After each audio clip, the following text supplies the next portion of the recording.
샬롬. 오늘 맥주 감사 주일인데 오늘 특별히 한번 옆에 분과 반갑고 부드럽게 한번 인사하시죠. 샬롬. 샬롬. 지난 주 동안에 좀 속상했어요. 서울시에서 8,000보를 걸으면 100원씩 줘요. 아시는 분들이 계신 것 같습니다. 앱을 통해서 100원씩 주는데 제가 15,000보를 걸었는데 제가 그 누르는 걸 깜빡했어요. 그래서 100원을 못 받아갖고 굉장히 속상했어요. 아직도 그래요. 1부 예배, 2부 예배 때는 그랬더니 저한테 100원 주신다는 분이 한 분씩 계셨는데 3부 예배는 없어서 더 속상해요. 근데 그 100원씩 다 주셔도 제 마음은 해결 안 될 것 같아요. 왜? 그 100원의 가치가 저한테는 정말 특별한 가치거든요. 16,000보의 가치가 저한테 있는 거거든요. 저는 사실 플리마켓의 일을 보면서 우리 그 오늘 전달한 몽골에 나무를 심는 일을 보면서 그런 생각이 좀 들었어요. 1482만 1,000원 뭐 이렇게 우리가 얻었잖아요. 저는 X로 가치는 훨씬 더 크다고 생각합니다. 왜? 우리가 그것을 위해서 많은 수고를 했어요. 기도했고 노력했습니다. 우리 청장년들이 중심이 되어서 이 일을 정말 귀하게 해냈어요. 그래서 하나님께서 이 일을 굉장히 귀중하게 보실 것이다, 이런 생각을 했습니다.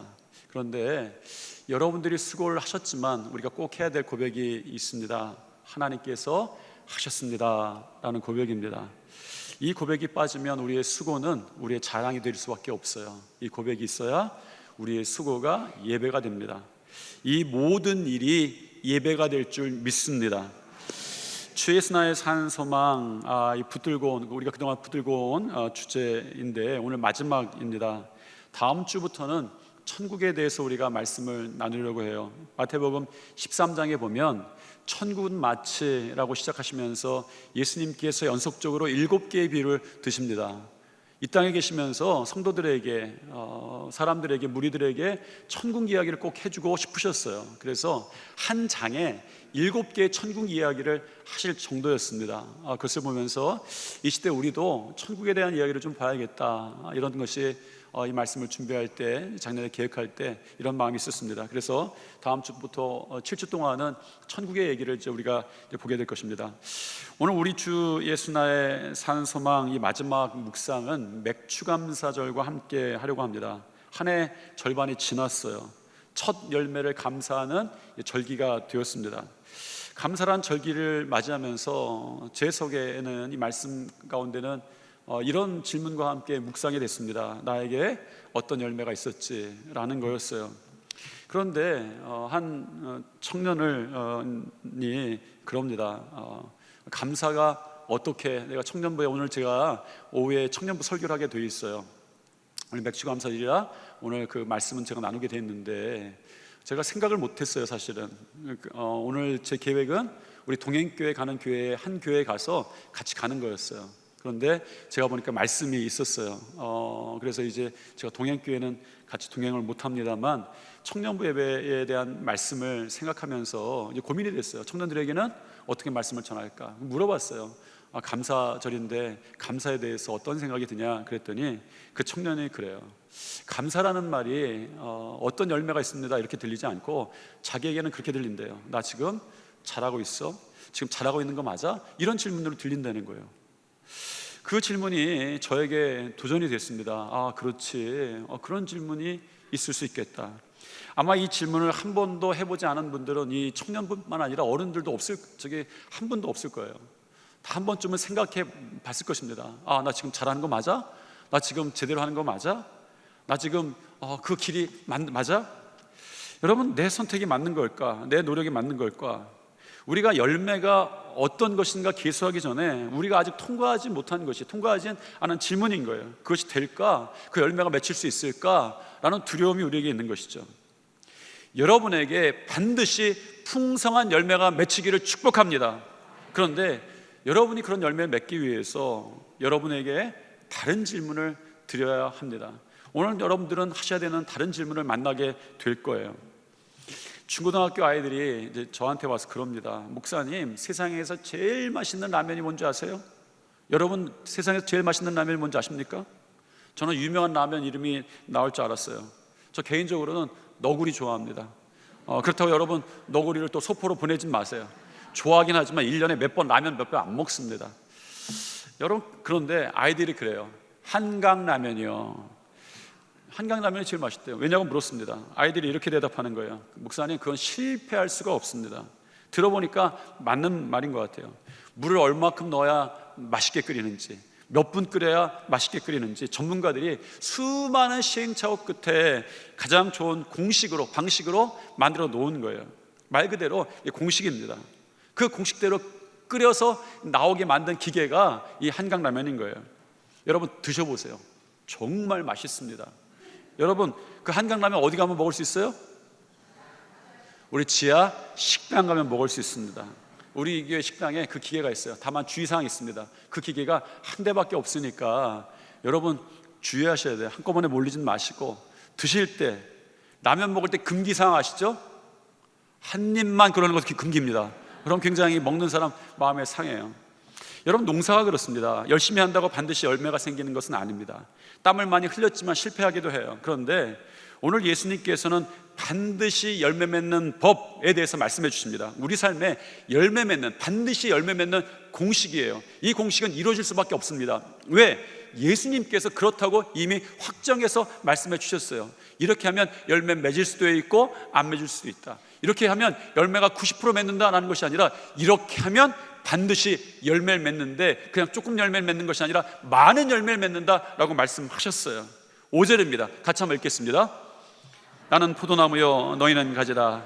그가 내 안에, 내가 그 안에 거하면 사람이 열매를 많이 맺나니 나를 떠나서는 너희가 아무것도 할 수 없음이라. 어떻게 하면 열매를 많이 맺는다고 예수님 말씀하시죠?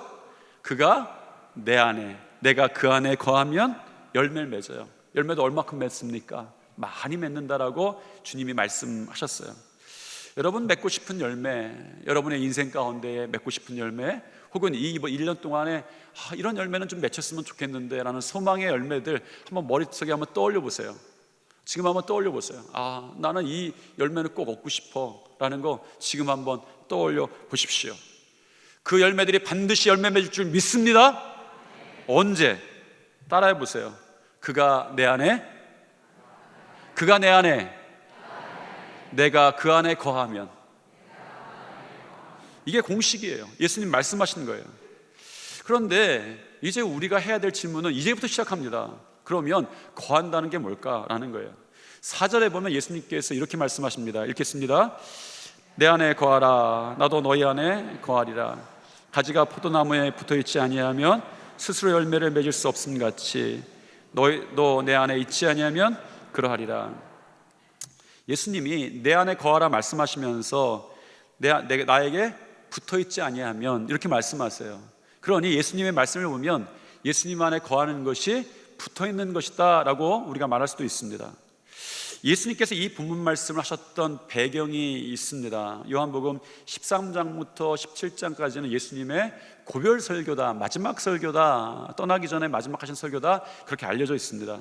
그러니 오늘 보면 요한복음 15장도 예수님께서 십자가를 앞두고 나서 제자들에게, 또 무리들에게 마지막으로 하셨던 말씀이에요.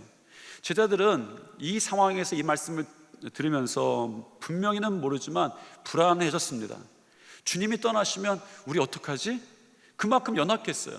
제자들이 느끼고 있던 것입니다. 그들에게 예수님, 그들의 신앙으로는, 유대교적 내려왔던 전통적인 신앙으로는 충격적인 말씀으로 시작을 하시기 시작합니다. 오늘 보면 1절인데 같이 한번 읽겠습니다. 나는 참 포도나무요 내 아버지는 농부라. 요즘 우리 교회에서 새벽에 이사야서를 읽고 있는데 구약의 입장이, 성경의 입장이 분명합니다. 이사야서에 보면 하나님께서 이스라엘에 대해서 실망하셨어요. 이스라엘 백성들을 좋은 포도나무로 심으셨다라는 것이 하나님의 의도였습니다. 그래서 극상품의 포도 열매를 기대하셨다고 나와 있어요. 그런데 그들이 나쁜 열매인 들포도를 맺습니다. 왜? 이스라엘 백성이 타락과 불순종으로 인해서 지금 들포도나무가 되었다는 거예요. 사실은 이러한 이야기는 이사야 선지자를 통해서만 전해진 것이 아닙니다. 예레미야 선지자를 통해서도 좋은 포도나무가 변질되어서 들포도나무가 되었다라고 전합니다. 그래서 에스겔 선지자도 열매 없는 그 포도나무는 불에 던져진다라고 선포합니다. 구약 전체에서 해결되지 못하는 문제였어요. 여러분, 이 성경이 고발하는 것이 무엇입니까? 이스라엘의 실패였어요. 인간의 실패였습니다. 하나님은 좋은 포도나무로 심으셨지만 우리의 타락과 우리의 여러 가지 이 잘못된 것으로 인해서, 죄로 인하여서 우리가 들 포도나무가 된 거예요. 우리가 좋은 열매를 맺지 못하는, 우리 스스로가 좋은 열매를 맺지 못하는 원인이 된 거예요. 예수님은 우리가 좋은 포도나무로는 실패하고 있었음을 아신 거죠. 우리의 정체를 아신 겁니다. 우리는 불에 던져져야 될 들 포도나무였어요. 그래서 하나님의 자리에서 내려오셨습니다. 아버지, 저들을 위해서 제가 포도나무가 되겠습니다. 예수님께서 그렇게 말씀하시는 장면인 거예요. 들 포도나무의 저주를 끊으신 것이죠. 이것은 유대적 그동안 사고에서는 전혀 달랐던 것입니다. 그들이 걱정했던 것은 뭐야? 타락과 죄로 인해서 우리는 들 포도나무가 되는 거예요. 해결할 수 없는 거예요. 들 포도나무는 불에 던져져야 되는 것입니다. 그런데 예수님이 이 요한복음 15장에서 마지막 시기에 십자가에 달리시기 전에 이 제자들에게, 사람들에게 라고 하는 거예요. 내가 포도나무다. 하나님, 내가 포도나무입니다. 그리고 오늘 본문에서 우리에게 말씀하시는 것이죠. 나에게 붙어 있기만 해라, 연결되어 있기만 해라 라는 거예요.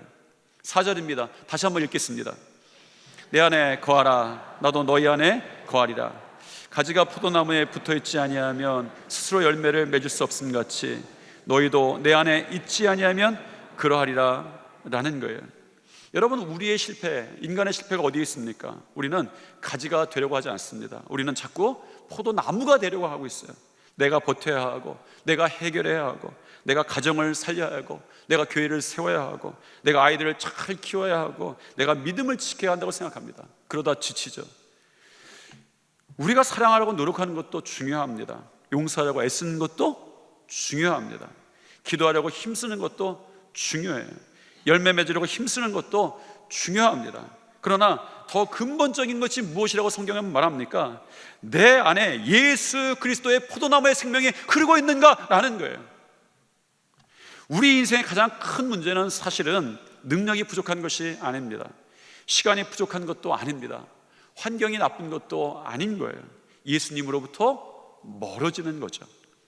잘하고 있는 것이 맞을까라는 질문에 믿음은 이렇게 대답해 주고 있습니다. 붙어 있으면 산다. 붙어 있으면 반드시 열매를 맺는다. 여러분, 따라해 보겠습니다. 붙어 있으면 산다. 붙어 있으면 반드시 열매를 맺는다. 여러분, 주님이 주시는 열매는 단순히 우리의 어떤 복의 결과가 아닙니다. 열매는 예수님께서 우리 안에서 일하신다고 하는 증거예요. 그래서 오늘 우리 가운데, 기도 가운데, 예배 가운데 붙들어야 할 것은 이것입니다. 예수님, 내 문제를 먼저 해결해 주십시오 라는 것이 아니라 주님께 붙어있게 해 주십시오 라는 것입니다. 그런데 물어볼게요. 어쩌면 오늘 우리가 이 예배 가운데, 말씀 가운데 해야 할 가장 중요한 질문입니다. 어떻게 붙어있지? 라는 거예요. 내 안에 거하면 붙어있으면 열매를 맺는데 어떻게 해야 붙어있는 것인가? 라는 것이죠. 여러분, 붙이는 데는 뭐가 최고입니까? 50본드.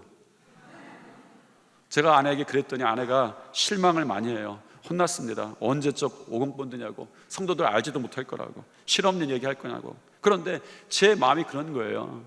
붙어있으면 열매를 맺는다, 우리는 알지만 여러분, 실제 붙어있는 것이 어떤 것입니까? 할 때 삶의 적용이 실제로 어떻게 될 것 같아요?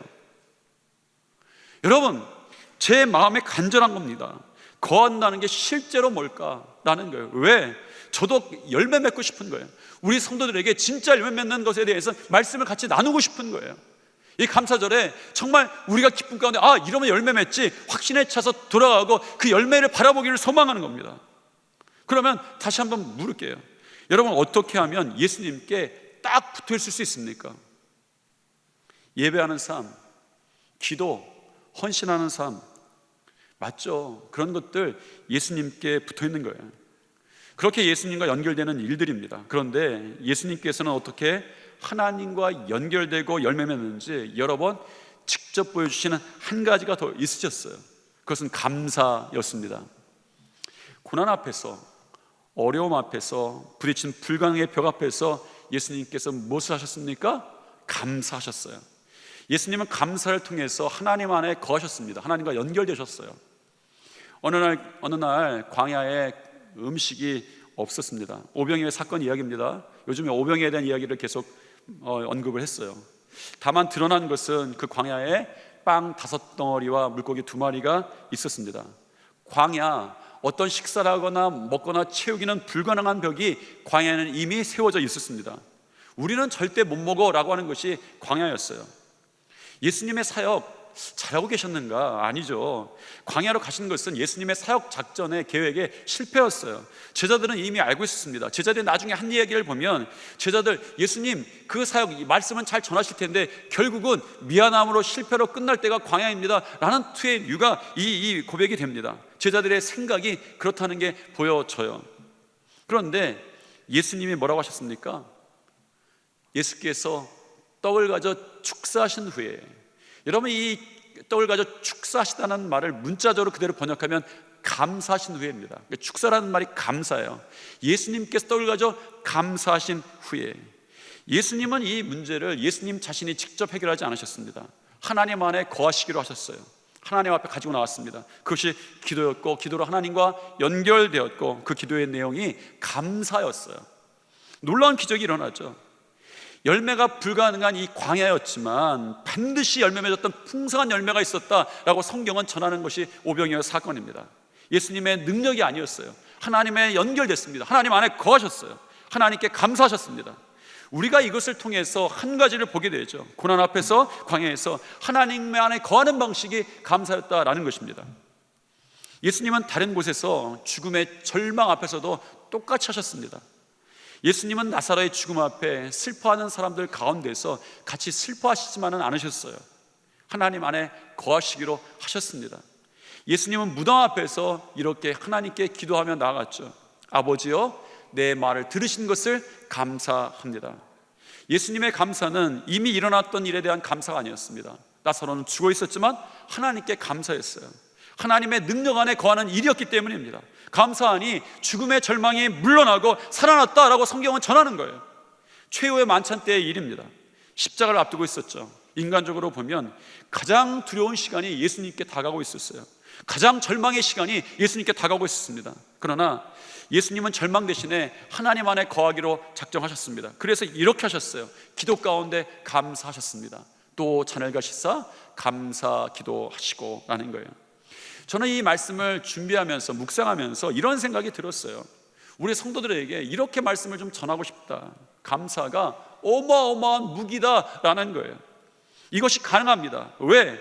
하나님 안에 거하는 일이기 때문인 것이죠. 예수님이 그러셨습니다. 고난을 뚫는, 어려움을 이기는, 불가능의 벽을 부수는 무기로 사용하셨어요. 그리고 열매들이 나타나셨습니다. 여러분, 감사는요, 좋은 일이 많다고 느끼는 감정이 아닙니다. 감사는 하나님과 연결된 사람이 누리는 삶의 방식인 거예요. 고난을 돌파하고, 슬픔을 돌파하고, 어려움을 돌파하고, 죽음도 돌파하는, 정말 이 땅을 사랑하는 성도들에게 주신 능력이 감사였다라는 것입니다. 맥주 감사절 하면 이런 생각이 들죠. 나에게 맺힌 열매가 뭘까?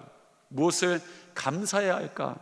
그런데 오늘 우리는 조금 다른 질문을 들어봐야 하죠. 하나님께서는 왜 우리들에게 감사를 요청하실까? 하나님은 부족한 것이 없으신 분이십니다. 하나님은 우리의 도움을 받아야 완전해지시는 분도 아닌 거예요. 하나님은 우리의 감사가 필요해서 우리에게 감사를 요구하시는 것이 아닙니다. 감사가 필요한 것은 우리가 아니라, 하나님이 아니라 우리인 거예요. 사실 맥주감사절의 명령을 처음 받았던 때는 이스라엘이 애굽을 나온 지, 출애굽한 지 한 3개월쯤 지난 때입니다. 이스라엘에게는 그런 생각이 들었을 거예요. 하나님께서 무언가 약속하시면서 출애굽을 시키셨습니다. 3개월이 지나니까 이런 생각이 드는 거죠. 우리가 지금 잘하고 있는 거 맞아? 이 길이 맞아? 왜요? 그 3개월이 지난 그때에 그들은 광야에 있었기 때문입니다. 그때 그들에게 맞다고 하시면서 하나님께서 내리신 이상한 명령이 하나 있었어요. 아직 땅 한 평도 아직 갖지 못하는 그들에게 이렇게 말씀하셨습니다. 너희 거둔 곳에 첫 열매를 드려라 라고 하신 말씀이었어요. 이것이 맥추절이었습니다. 여러분, 어쩌면 맥추절은 내가 잘하고 있나, 내 길이 잘 되고 있나 신음하고 걱정하는 우리에게 주신 확신과 소망인 거죠. 이 길로 왔더니 이 길이 맞는가? 어쩌면 여러분들에게 맥추감사절에 많은 열매가 없을 수 있습니다. 저는 여러분들에게 많은 열매가 있는데 왜 감사하지 않습니까? 이런 말씀을 전하려고 준비한 것이 아닙니다. 저부터 이 맥추감사절을 준비하면서 그런 생각이 드는 거예요. 과연 나에게 어떤 열매가 있었는가? 여러분, 지금 내가 가고 있는 것이 맞는가? 그렇다면 왜 이렇게 힘들지? 라는 거였어요. 그런데 이스라엘 백성들이 그랬다는 거예요. 출애굽해서 3개월이 지나서 광야에서 그들의 했던 생각은 성경에 나와 있지는 않지만 내가 잘하고 있어? 반드시 그런 생각이었을 거예요. 이 길이 맞을까? 이런 도전들이 우리의 삶 가운데 얼마나 많습니까? 1년의 반을 지나면서 우리는 감사라고 나왔지만 사실은 감사가 아니라 내가 가는 길이 맞는가? 불안과 염려가 아직도 우리에게 있는 거예요. 그런데 하나님께서 말씀하시는 거예요. 어떻게 보면 참 이상한 말씀이죠. 땅에 한 평도 없습니다. 유랑하고 있습니다. 그런데 하나님 말씀하시는 거예요. 너희가 거두는 첫 열매를 드려라 라는 것입니다. 이것이 맥추절이었다 성경은 전하는 것이죠. 어쩌면 맥추절은 우리가 맺은 열매에 대한 것이 아니라 우리가 맺을 열매에 대한 하나님의 약속과 소망이다 라는 것이죠. 내가 잘하고 있을까라는 질문 가운데, 그러면 여러분이 잘 되면 그 열매를, 잘된 열매를 무엇이라고 생각합니까? 그 열매를 돈이라고 말할 수도 있죠. 성공이라고 말할 수도 있습니다. 명예라고 말할 수도 있고, 또 청년들은 결혼이라고 말할 수 있고, 학생들은 합격이라고 말할 수도 있습니다. 그런데 오늘 본문에서 주님께서 열매라고 사용하신 말씀이 있어요. 단어가 있습니다. 이 열매라는 말의 문자적인 의미, 헬라어 문자적인 의미는 받은 은혜를 밖으로 드러내는 증거라는 뜻입니다. 카르포스라는 말인데 받은 은혜를 밖으로 드러내는 증거가 열매인 거예요. 열매가 우리 주님의 일하심의 흔적이다 라고 전하는 것이죠. 예수님 말씀하십니다. 너희가 내 안에 거하면 많은 열매를 맺을 것인데 너희 노력으로 많은 열매를 맺는 것이 아니라 내가 일하는 흔적이 너희한테 드러나는 열매가 있을 것이다 라고 말하는 거예요. 여러분 가운데 열매들이 풍성하게 되기를 축복합니다. 그런데 그 열매들이 여러분의 노력의 결과가 아니라 주님의 일하심의 흔적이 되기를 다시 한번 축복합니다. 오늘 본문 8절을 보세요. 읽겠습니다. 너희가 열매를 많이 맺으면 내 아버지께서 영광을 받으실 것이요 너희는 내 제자가 되리라. 영광을 받으실 것이요, 이 헬라어 말도 마찬가지입니다. 영광을 받으고, 독사조라는 말인데 하나님의 참모습을 드러내다 라는 뜻이에요. 열매가 나타났는데 어떤 우리의 모습이 드러나는 것이 아니라 하나님의 참모습이 드러나는 거예요. 그 참모습이 무엇입니까? 우리를 열매 맺게 하시고 우리를 사랑하시고 우리 대신에 참 포도나무가 되셔서 우리 가운데 말씀하시는 하나님의 참모습인 거예요. 붙어만 있어라 라는 거예요. 열매의 근원은 나다 라고 말씀하시는 것이죠. 그래서 어쩌면 성경이 말하는 가장 중요한 열매는 하나님이 하셨음을 인정하는 삶입니다. 하나님께서 하셨다라는 거예요. 하나님께서 하셨다. 어쩌면 오늘 우리가 맥추감사절에 고백해야 될 고백이 그런 거죠. 하나님께서 하셨습니다. 한번 해보죠. 하나님께서 하셨습니다. 성경의 감사는 환경이 만들어내는 반응이 아니라 하나님과 붙어있는 사람이 맺는 열매 자체가 감사인 것 같습니다. 사실은 내가 잘하고 있을까라는 이 생각이 왜 들죠? 아직 우리에게 어려움과 고난이 있기 때문입니다. 우리에게 여전히 해결되지 않은 질문들이 이 맥추감사절에도 분명히 있습니다. 하나님이 나를 사랑하신다면 왜 이런 일들이 있을까? 왜 이런 일들이 아직도 해결되지 않을까? 2절입니다. 읽겠습니다. 물은 내게 붙어있어 열매를 맺지 아니하는 가지는 아버지께서 그것을 제거해 버리시고 무릇 열매를 맺는 가지는 더 열매를 맺게 하려 하여 그것을 깨끗하게 하시느니라. 예수님은 이 말씀 가운데에 농부의 가지치기에 대해서 말씀해 주고 계십니다. 여러분, 농부가 가지를 잘하는 모습들을 보신 적이 있는지 모르겠습니다. 처음 보는 사람은 걱정이 돼요. 저렇게 많이 자르면 저 나무 죽는 거 아니야? 이런 생각이 들 정도입니다. 가지치기는 나무 입장에서 보면 상처예요. 그 과정이 아픕니다. 그런데 농부에게 가지치기는 나무를 죽이는 작업이 아닙니다. 더 좋은 열매를 맺게 하는 작업인 거죠.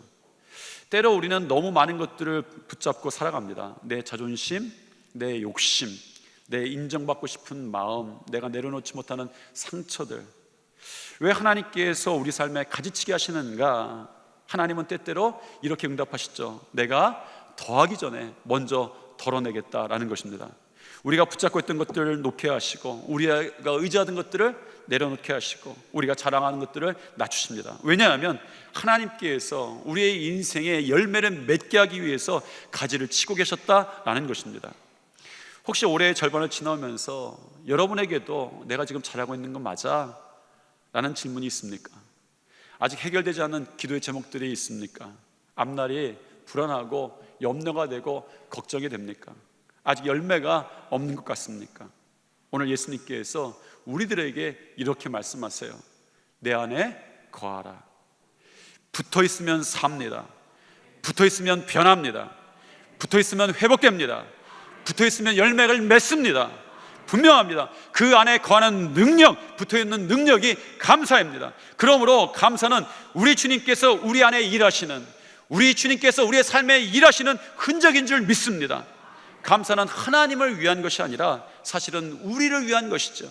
감사는 하나님과 붙어있고 연결되는 힘이고 이기는 능력인 줄 믿습니다. 오늘 이제 우리 예배 가운데에 우리의 고백이 이렇게 되기를 바랍니다. 주님, 제가 무엇을 얼마나 이루는지가 아니라 어디에 붙어 있는지를 돌아보게 하여 주시옵소서.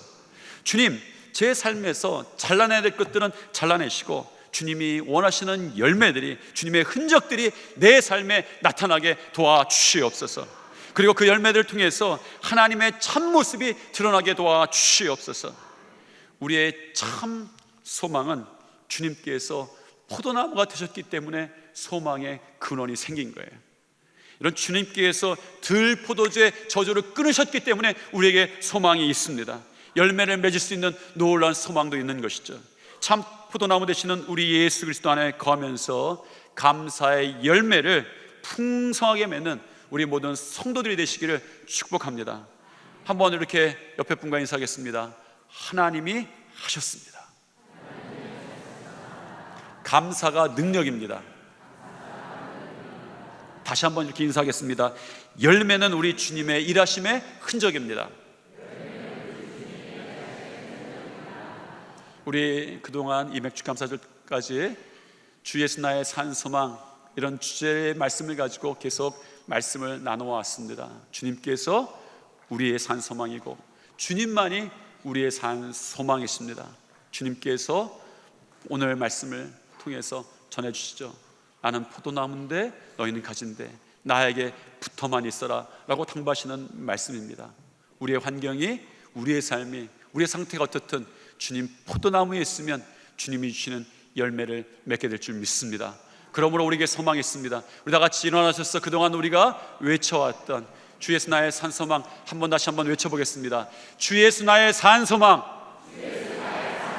주 예수 나의 산소망, 주 예수 나의 산소망. 이제는 다시 찬양으로 다시 한번 고백하며 여러분 삶으로 돌아가겠습니다.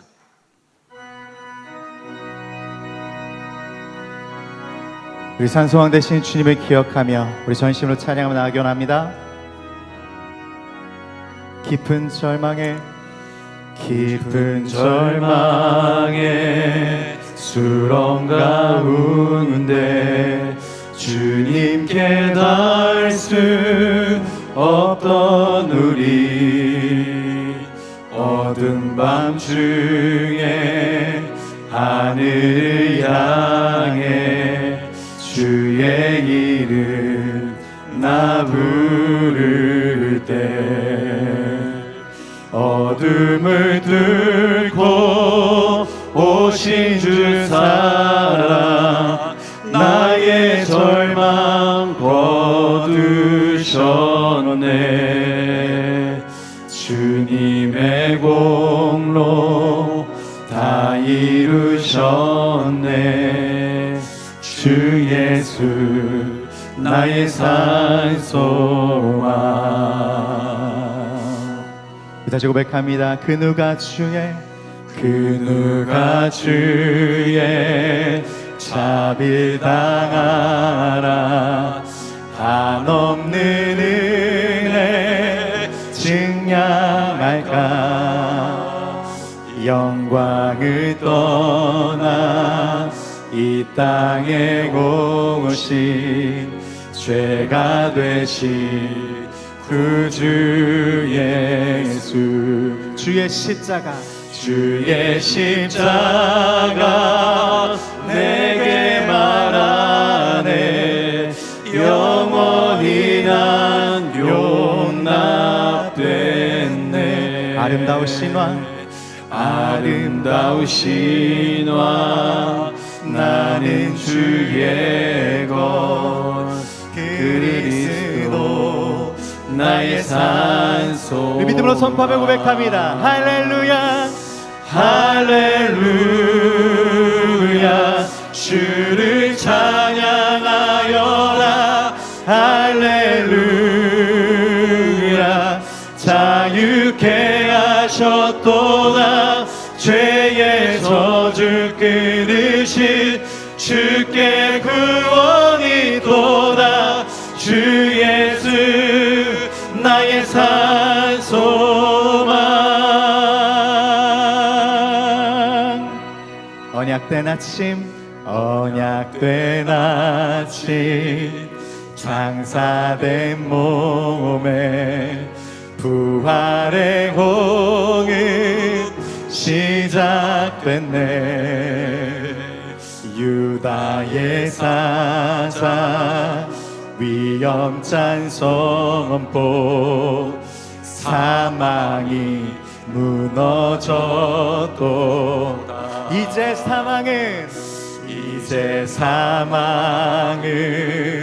무덤이 더는 우리를 주장할 수 없네 유다의 사자 위엄찬 보여 사망이 무너졌도다 주 예수 승리하셨네 주 예수 승리하셨네